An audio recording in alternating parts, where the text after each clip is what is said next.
Jadi Ratih tadi Ya, pemerintah juga sudah mengatakan mhm, akan melakukan audit karena kabarnya betul. ada puluhan ribu pesantren dari seluruh Indonesia tapi hanya 50 yang baru Memiliki. memiliki Mhm, izin bangunan gedung begitu mhm. ya. Lantas seperti apa sih selain tujuannya sebagai pencegahan, nah kita akan mendapatkan pandangan berbeda dari pengasuh pondok pesantren ya. Sudah bergabung bersama kami melalui sambungan Zoom ada Asroruni Amsoleh, Ketua Bidang MUI Bidang Fatwa yang juga sebagai pengasuh dari pondok pesantren. Assalamualaikum, selamat pagi. Waalaikumsalam warahmatullahi wabarakatuh. Selamat pagi Mas Reza dan juga Mbak Ratih. Gimana kabar? Sehat-sehat? Alhamdulillah sehat. Alhamdulillah sehat. Nah, kita juga bergabung bersama dengan rekan dari Zainal Ashari yang akan melaporkan dari Rumah Sakit Bayangkara Surabaya. Assalamualaikum, selamat pagi. Oh, pagi. Baik, kita akan memantau seperti bagaimana begitu ya Ya. kondisi terkini di Rumah Sakit Bayangkara. Zainal, bagaimana kabarnya masih ada proses identifikasi yang masih berlangsung sekitar 19 kantong jenazah begitu. Apakah pihak keluarga juga masih menunggu di sana dan ada berapa yang masih menunggu di sana, Zainal? Ya, saat ini saya berada di tenda posko BPBD Provinsi Jawa Timur, di mana ada sekitar 13 hingga 15 kepala keluarga yang masih menunggu proses identifikasi dari 17 sisa kantong jenazah yang diterima oleh tim DVI Polda Jawa Timur. Dan dari seluruh keluarga yang menunggu di sini berharap proses identifikasi ini bisa segera cocok dan mereka bisa mengetahui keberadaan dari keluarga mereka. Dan sebagai tadi saya juga sempat mewawancarai Muhammad Faisal, salah satu orang tua dari Irham Al-Ghifari, warga Krian, Sidoarjo, Jawa Timur. Dia menyatakan bahwa dari 17 kantong jenazah itu berharap agar putranya Irham Al-Ghifari bisa segera ditemukan atau cocok dengan antemortem atau postmortem yang telah diterima oleh tim DVI Polda Jawa Timur. Seperti itu, Reza. Ya, sejauh ini apa kendala dalam proses identifikasi dari tim DVI Polri ini, Zainal? Ya, bagaimana diketahui dari 67 kantong jenazah yang diterima oleh pihak tim DVI Polda Jawa Timur, 8 diantaranya telah teridentifikasi kemarin Kamis petang dan telah diserahkan ke pihak keluarga. Ya, mengenai kesulitan terhadap proses identifikasi ini karena hampir semua kantong jenazah itu berupa body part, gitu kan. Jadi ciri-ciri atau tanda pengenal terhadap korban sudah sangat sulit untuk diketahui secara fisik, sehingga hanya mengandalkan dari DNA dari pihak keluarga, yakni postmortem dan antemortem dari body part yang berhasil dikumpulkan oleh tim DVI Polda Jawa Timur. Hal ini perlu sangat dengan ketelitian karena tidak menutup kemungkinan dari satu kantong jenazah juga terdapat bagian dari body part atau anggota tubuh yang lain, namun tercampur dalam satu kantong jenazah. Dan pihak keluarga sendiri berharap bahwa nantinya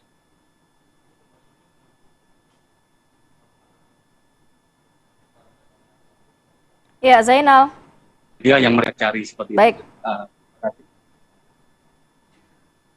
Baik, Zainal tadi Anda katakan masih ada belasan keluarga yang masih menunggu nasib dari keluarga mereka begitu dari identifikasi yang dilakukan tim DVI. Apa bisa Anda gambarkan apa yang mereka rasakan sejauh ini? Karena sudah lebih dari sepekan mereka menunggu nasib dari keluarga mereka di sana. Ya, seperti halnya yang diungkapkan oleh Muhammad Faisal, salah satu ayah dari Irham Al-Ghifari yang hingga saat ini masih mencari keberadaan dari putranya karena memang proses identifikasi dari 17 sisa kantong jenazah yang diterima tim DVI ini masih dalam proses identifikasi dan dirinya berharap bahwa nantinya Al-Ghifari nantinya bisa segera diketemukan dan cocok dengan dari antemortem maupun postmortem dari putranya yang dia yakin sudah dalam proses identifikasi. Karena memang patut kita ketahui dari jumlah sisa sekitar 13 sampai 15 keluarga yang ada di posko kedaruratan BPBD Provinsi Jawa Timur ini memang di sini, Pak. kesannya seperti lebih gitu ya dari kantong jenazah yang diterima seperti itu. Dan mungkin nanti setelah proses pencocokan akan diketahui apakah ada dari pihak keluarga ini yang menerima body part atau belum seperti itu dari jumlah yang telah diterima oleh pihak tim DVI Polda Jawa Timur. Dan mereka memang resah karena mereka juga tidak berharap bahwa nantinya keluarga yang mereka cari tidak ditemukan dari proses identifikasi tersebut seperti itu. Baik, terima kasih banyak Zainal Asari langsung dari Rumah Sakit Bayangkara. Kita terus akan mengupdate juga bagaimana proses identifikasi yang dilakukan oleh tim DVI Polda Jawa Timur di sana. Selamat bertugas kembali. Kita langsung ke Pak Kiai Asroun Niam. Pak Kiai, kalau melihat ini buntut dari ambruknya bangunan pondok pesantren Al-Khozini, akhirnya juga pemerintah mengambil langkah untuk nantinya akan mengaudit secara besar-besaran, khususnya untuk pondok pesantren yang sudah berusia tua. Anda juga selaku pengasuh pondok pesantren, Pak Kiai, sebenarnya apa yang paling penting dari audit ini sehingga tidak ada lagi kasus serupa yang dapat terjadi? Ya, terima kasih ya Mbak Ratih dan juga Mas Reza serta pemirsa TV One. Yang pertama tentu saya atas nama pribadi, atas nama pengurus MUI dan juga pengasuh pesantren An-Nahdhah mengucapkan bela sungkawa atas jatuhnya korban insiden di pesantren Al-Khozini. Bela sungkawa kepada orang tua korban yang terkena musibah di pesantren saat pembangunan dan atau proses pendidikan di pesantren. Kemudian yang kedua, langkah-langkah lanjutan dari peristiwa di pesantren Al-Khozini ini saya kira perlu diarahkan kepada dua hal ya. Yang pertama ini sebagai momentum untuk kepentingan hadirnya negara secara optimal memberikan fasilitasi dan juga perlindungan di dalam proses pembelajaran serta partisipasi masyarakat di dalam kontribusi penyelenggaraan pendidikan. Sebagaimana kita tahu bahwa pesantren ini menjadi salah satu model lembaga pendidikan asli Indonesia yang dalam sejarahnya berkontribusi dengan otonomi, independensi dan juga kerelawanannya ya mengisi ruang kewajiban negara di dalam pemenuhan hak pendidikan masyarakatnya. Tanpa bantuan negara, pesantren hadir mendedikasikan diri untuk mendidik dan juga memberikan pengasuhan bagi masyarakat khususnya di masyarakat sekitar. Di samping fungsi pendidikan, pesantren itu juga mengemban fungsi konservasi dan juga fungsi pemberdayaan masyarakat, Mas Reza dan juga Mbak Ratih ya. Pesantren bukan hanya lembaga pendidikan, karena anak-anak santri yang tinggal di situ, dia menjadikan pesantren sebagai rumah keduanya. Karena itu memang butuh safe, ya, baik pada aspek fisik maupun pada aspek non-fisiknya. Nah, begitu pemerintah hadir untuk melakukan semacam investigasi, kemudian audit dan lain sebagainya, maka perlu diarahkan ke depan bagaimana langkah-langkah protektif dan juga langkah-langkah fasilitatif, bukan langkah-langkah pembatasan. Saya kira ini yang penting untuk kita internalisir, bagaimana positioning kehadiran negara di dalam konteks perbaikan sistem pendidikan di pesantren dengan mengambil momentum insiden di Al-Khozini, Buduran, Sidoarjo ini. Artinya momentum ini kita jadikan sebagai blessing in disguise, hikmah di balik peristiwa. Bahwa faktanya pesantren hadir ratusan tahun dengan otonomi dan juga dengan independensinya, serta dengan kemandiriannya, baik kemandirian dalam sistem maupun kemandirian dalam finansial. Nah, pada saat kasus ambruknya bangunan di pesantren yang kemudian menimpa beberapa puluh santri ini kita jadikan momentum memperkokoh kehadiran negara dan ada momentum yang lain. Momentum 22 Oktober adalah Hari Santri Nasional. Nah, bagaimana dengan komitmen Hari Santri Nasional kita tegaskan kehadiran negara bukan hanya sekedar seremoni, tetapi harus kita pastikan bahwa langkah-langkah fasilitatif, langkah-langkah protektif, dan juga langkah-langkah pemastian bahwa pesantren itu adalah rumah kedua yang aman dan nyaman untuk santri. Baik, Kiai, Anda sebagai pengurus pesantren begitu ya, apakah memang sudah mendapatkan informasi juga apa saja yang diaudit? Apakah bangunan saja atau keseluruhan yang akan diaudit? Mungkin Anda bisa jawab usai jeda. Tetap bersama kami. Kembali bersama kami di Apa Kabar Indonesia Pagi. Pemirsa, kita kembali lanjutkan dialognya. Kiai, tadi sebelumnya kita bahas bahwa pemerintah sudah berencana akan melakukan audit di seluruh pesantren se-Indonesia. Anda sebagai pengasuh dari pondok pesantren, apakah sudah mendapatkan informasi apa saja yang nanti akan diaudit oleh pemerintah? Ya, secara detail kami belum memperoleh informasi apa saja komponen yang akan dilakukan proses audit secara menyeluruh. Akan tetapi mengikuti pemberitaan khususnya yang disampaikan oleh Pak Menko Pemberdayaan Masyarakat yang memperoleh tugas dan juga amanah dari Presiden Republik Indonesia, saya kira ini perlu diapresiasi ya. Artinya Presiden sebagai kepala pemerintahan tertinggi menaruh atensi dan juga perhatian serius terhadap kontribusi pesantren yang selama ini sudah diberikan untuk kepentingan negeri dan ke depan memastikan kehadiran negara untuk menjamin penyelenggaraan pendidikan khususnya di pesantren yang sudah sangat kontributif ini bisa dioptimalkan. Nah, saya kira ini poin penting ya bahwa Presiden sebagai kepala pemerintahan tertinggi memberikan perhatian serius dan kemudian menugaskan kepada Pak Menko Pemberdayaan Masyarakat. Nah, kenapa Pak Menko Pemberdayaan Masyarakat? Karena merujuk kepada Undang-Undang Pesantren.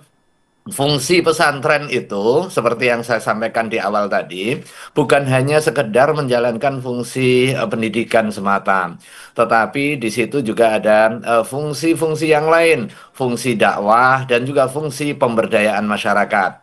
Sebagaimana kita tahu bahwa kontribusi pesantren bukan hanya sekedar mengajarkan ilmu pengetahuan, tetapi juga konservasi budaya sekaligus juga menjadi sentral pemberdayaan ekonomi masyarakat. Pesantren di mana dia berada, dia menghidupi masyarakat sekitarnya. Untuk kepentingan apa? Seperti kepentingan tentu pendidikan yang pasti. Kemudian dakwah kebaikan. Kemudian penguatan sektor ekonomi. Sektor ekonomi masyarakat tumbuh di sekitar pesantren. Sekedar contoh misalnya saya sebagai praktisi di bidang pendidikan pesantren ya. Saya lama mengenyam pendidikan pesantren, kemudian saya juga merintis pendirian pesantren di daerah Depok. Pada saat awal kita mendirikan daerah masih relatif sepi ya di daerah Depok Barat itu. Tetapi begitu pesantren dirintis kemudian dikembangkan, lambat laun masyarakat tumbuh, masyarakat bergerak, ekonomi bergerak, kanan kiri kemudian muncul pusat-pusat ekonomi dan lain sebagainya. Ini adalah kondisi faktual dan itu tidak hanya satu dua. Nah, karena itu, kalau saya secara pribadi mengharapkan auditing ini diarahkan kepada apa? Kepada pendekatan yang bersifat partisipatif dan juga protektif, bukan pendekatan limitatif. Kalau pendekatan limitatif itu apa? Serba nggak boleh. Jadi diatur, oh karena idealnya seperti ini, maka ketika tidak memenuhi standar, maka harus ditutup. Nah, itu namanya pendekatan limitatif. Sementara kalau pendekatan kontributif sekaligus juga protektif, nah jika tidak memiliki standar, jika tidak memenuhi standar, maka harus diafirmasi.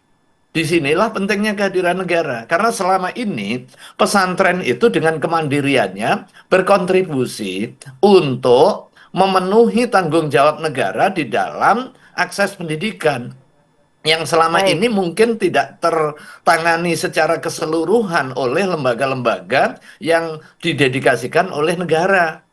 Contoh Baik, sederhana baik. misalnya, pada saat anak-anak tidak mampu atau tidak masuk di jenjang pendidikan negeri atau pendidikan formal yang lain, mereka hadir di pesantren atau bahkan pesantren aktif untuk mendatangi, untuk menjemput, bahkan untuk mempersuasi kepada orang tua yang anaknya memang tidak sekolah, memang tidak mengenyam Baik. pendidikan dan orang tuanya belum cukup literatif di dalam Mhm. pemastian tanggung jawab pendidikan kepada anak-anaknya. Nah, Baik. karena itu Pak kami Kiai, mengapresiasi audit yang dilakukan, tetapi pendekatannya adalah pendekatan fasilitatif dan juga protektif. Walau demikian, tentu mhm. penyelenggara pendidikan juga harus memastikan sarana prasarana pendidikannya itu juga harus safe, aman, dengan pendekatan-pendekatan yang bersifat rasional, terukur, dan objektif. Baik, Pak Kiai mengatakan bahwa pesantren ini hadir secara mandiri untuk memberikan pendidikan dan juga pemberdayaan kepada masyarakat. Tapi kalau kita melihat begini Pak Kiai, di fakta di lapangan dari 42.000 lebih pesantren yang ada di Indonesia, baru sekitar 51 pesantren yang memiliki PBG atau pendirian bangunan yang sudah berizin begitu ya. Tapi apa mungkin audit yang paling penting dilakukan saat ini? Indikatornya kalau menurut Pak Kiai sendiri yang menjadi acuan penilaian, apakah memang karena umur bangunannya, kemudian apakah memang kepadatan santrinya atau jumlah santrinya atau standar keselamatan struktural yang harus dikedepankan? Karena jangan sampai audit ini juga tadi dikatakan bisa mengganggu kemandirian dari pesantren itu sendiri. Betul. Jadi kalau yang disampaikan Pak Menko Pemberdayaan Masyarakat kemarin itu kan skala prioritasnya itu adalah yang usia tua ya. Usia 100. Saya kira penting juga dalam standarisasi keamanan dan kelayakan bangunan ini menjadi skala prioritas ya. Karena asumsinya kalau bangunan yang lama itu termakan usia relatif lebih rentan dibanding dengan bangunan baru. Tetapi kan tidak serta-merta juga. Saya kira disinilah pentingnya audit dan juga pemeriksaan ya. Banyak sekali bangunan yang lama memiliki struktur yang jauh lebih kokoh dibanding dengan bangunan yang baru. Itu hal yang bersifat